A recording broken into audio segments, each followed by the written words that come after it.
Please welcome Richard Marx. Yeah.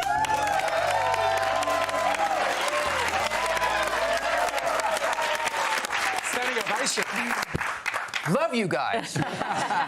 Plenty of mullet shots in there. Did you ever imagine they'd be coming back circa 2024? I hoped not. But I see them now and I'm like, wow. I think that the definition of a gentleman is a guy who can grow a mullet, chooses not to.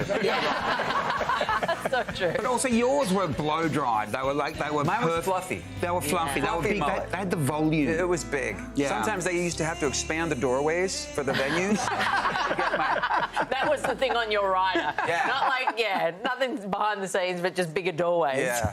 You are touring with one of Australia's best and biggest voices, Tina Arena, and some of your songs are kind of similarly angsty. Yeah. Is that like full of longing and love and hope? Well, everybody can relate to that. Yeah. How are the audience? Are they just completely tormented souls? They're just everybody's crying. Yeah. No, we've only started the tour last night, and Tina's sounding so great. She's such a great singer. No, it's more like a big party. Because, even though I've had those couple of big power ballads, my show is really a rock and roll show. It's an up-tempo, everybody's up and dancing, and it was great fun. Do you have a lot of, younger fans that are finding your music, or are you finding, it's people that have been around since the beginning that are rusted on, I'm going to see you every time you come to town? It's both, and I love those people. Sometimes, people hold up signs that this is my 47th show, and I feel like, oh, my God, I feel like I owe you money. It's been really wonderful to see this whole new young generation of fans who grew up because their parents were playing my records, when they were kids. And I also now run into young people who tell me that the first song they ever learned on the piano was Right Here Waiting, or I was going to say that was me. Really, I thought I was so cool that I could play that song on the piano when I was a kid. It's the simplest song on the piano. There's also the Beetlejuice thing, right? So that's giving it a whole Yes. Yeah, which is a audience crazy also. story because Michael Keaton and I met in the 80s, and we spent a little time hanging out together, and he has one son, Sean, who I met when Sean was maybe 10 years old. And a couple of weeks ago, I wrote a song with Sean, who's this very successful songwriter in LA.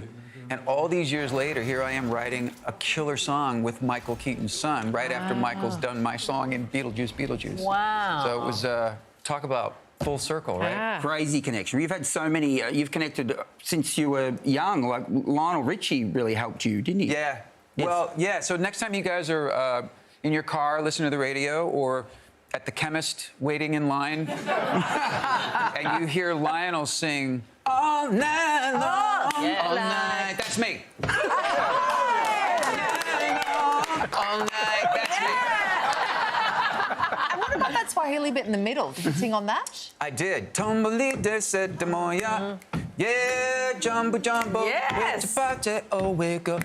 We worked so hard on that bit.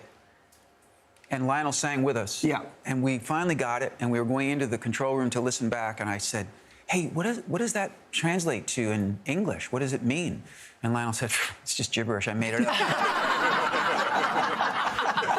That's what you want to hear, though. Yeah. I was Awesome. really interested that your dad was a jingle writer. Now, jingles get a bad rap, right? But it is really hard and impressive to write a really good jingle. Oh. So I was interested in, how that informed or impacted your writing later, because that is actually a real skill. It's a real skill, and my father was a genius, but he was a really accomplished composer, arranger, conductor, jazz pianist, classical pianist. Probably the greatest single musician I ever knew, all nepotism aside. But he also had this uncanny knack to be able to come up with something really catchy musically in 30 seconds. I never wanted to do that because I knew I'd never be as good as my dad. So I have the luxury of 3 minutes or 3.5 minutes. But I do think that growing up, I sang on a bunch of commercials when I was a kid that my dad wrote. And I think growing up around that industry did sort of instill this sense of hook and catchy. And I don't think there's anything wrong with something that's memorable. Yeah. You know, no. I think What's sometimes the commercial music catchiest gets a bad one rap. that he did? Is there like... I don't think that they were here in Australia, so you wouldn't know necessarily. Yeah. One of his most famous commercials was for a tuna company called Chicken of the Sea in the 70s. And so now the older people in my audience, if I sing it to them and I go, ask any mermaid you happen to see, the audience takes over and sings the rest of it. You've got to go see Richard Marx. Still a heartthrob. Oh, Ticket thanks. details on our website. Thanks.